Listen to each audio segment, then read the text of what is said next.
All the digital platforms are great because it makes sharing artwork with people that much easier, and in reality, it's how people are experiencing most of their media.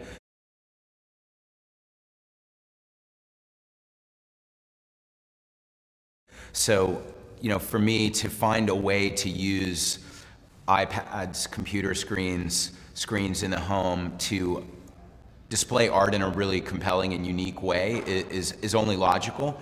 It's a challenge to figure out how to take something that in person has the texture and the dimension and translate it to a screen. But I think the real opportunity there is with amazing color and motion. You can do a lot with motion.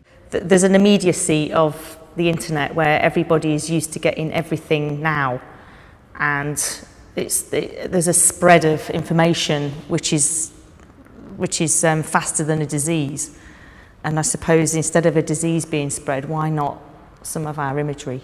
Distribution of art on the internet is a democratic, or has the potential to be a very kind of democratic way of consuming art. When you're an artist and you get to a certain level, it means that you've sort of forced yourself out of the market for a lot of people, and this makes pure art available, and also it's a new medium, which I think is exciting.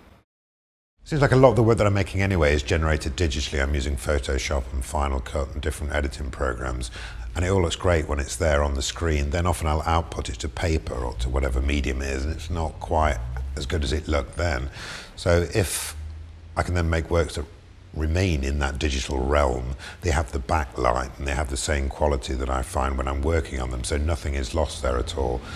Doing the work, realizing the work in the digital format, it becomes something that it couldn't be in print. Making art more accessible in that way, in the way that you can get an MP3 of music or you can get a download of art that reaches a larger audience, is a more democratic thing, and I'm all in favour of that.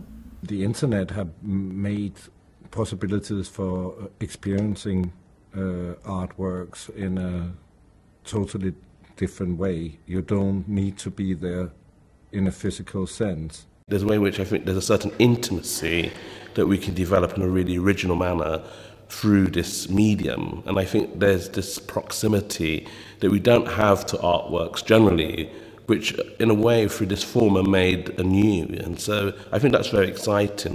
Because they exist without a specific format, they can be on your iPhone, they can be on the computer, there are so many ways in which you can manifest this object that you have, because the thing, you don't own an object, you own this image, which can then have its life wherever you choose to place it. And so you can have it in something tiny in your hand or something on the wall. And this is surely such a unique thing for our time. But that is the way everybody lives with everything else. It's obvious that art should address that.